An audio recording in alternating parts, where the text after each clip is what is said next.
मर्ज जी, आप दोनों का एक जैसा ही प्रश्न था। मर्ज जी, ये जैसे आप कहते हैं कि बच्चों में सुधार होना चाहिए, माता पिता सही आचरण होना चाहिए, कह रहे हैं कुमार जी कह रहे हैं कि मेरे माता जी का किसी से संबंध है और पिताजी का किसी और से संबंध है, जिसके कारण आपस में उनकी लड़ाई होती रहती है और इस पे हमारे पे बहुत असर पड़ता है। वैसे जी कह रही हैं कि माता पिता के जब आचरण गलत हो तो घर पे बच्चों के बहुत असर पड़ता है। बहुत बड़ी समस्या है, बहुत बड़ी समस्या है।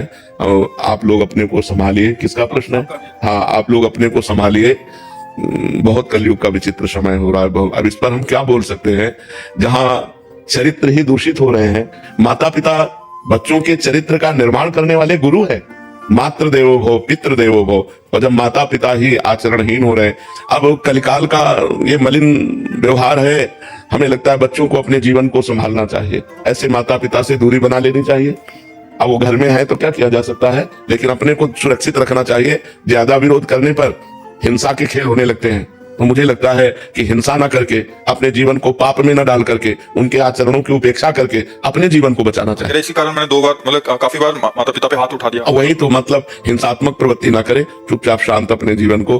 तो अब जब जैसे बच्चे सयाने हैं और देख रहे हैं कि माँ गंदे आचरण कर रही है, तो फिर असहनीय हो जाता है। पर हमें उन बच्चों से प्रार्थना करनी है कि ऐसा करने से आप जेल के अधिकारी होंगे, आप जेल में जाकर के कष्ट भोगेंगे। तो आप ऐसा क्यों करें? आप ऐसे माता पिता का मन से त्याग कर दें। और अगर सयाने हैं तो बाहर जाकर कमाइए, खाइए, अपनी जिंदगी जीजिए। ऐसे माता पिता के संग से दूर हटिए। जहां तुम्हारे अंदर क्रोध आता है, तुम्हारे अंदर हिंसा की भावना आती है, उसको त्याग कर दो, नहीं तो तुम्हारा जीवन बर्बाद हो जाएगा। मतलब तुमने माँ को मार दिया या पिता को मार दिया तो जेल तुम्हें होगी, जेल के भागी बनोगे। तो फायदा क्या हुआ? पूरा जीवन जेल भोगो। वो अपने आचरण जो कर रहे हैं करने दो, तुम अपने जीवन को संभालो, पढ़ो लिखो, मेहनत करो, नौकरी पेशा करो। अब ऐसे माता पिता से उदासीन हो जाओ जो ऐसे गंदे आचरण करने वाले हैं, क्योंकि समय बहुत गलत चल रहा है।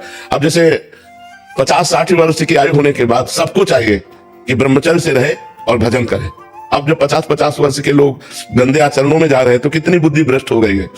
22 वर्ष तक ब्रह्मचर्य रहे और उधर 50 वर्ष के बाद ब्रह्मचर्य प्रारंभ कर दे, बीच में गृहस्थ आश्रम का प्रयोग करे, तो वो जीवन मोक्ष का अधिकारी हो जाता है। अब 22 वर्ष के पहले ही बच्चे व्यभिचार में उतर गए, अब 50 वर्ष के बाद वाले व्यभिचार में, तो मोक्ष और परमात्मा प्राप्ति और भगवत भजन, ये तो सब बहुत दूर की बातें हो गई। तो हम बच्चों तुमसे प्रार्थना करते हैं कि तुम अपने जीवन को संभालो, कभी हाथ मत उठाना, उन्हें मारना नहीं, तुम दूर हो जाओ, नौकरी पेशा करो, व्यापार करो, अपने जीवन को जियो। उनको मतलब मारना नहीं, कभी उनकी हिंसा मत करना, और वो तुम्हारे समझाने से समझेंगे नहीं।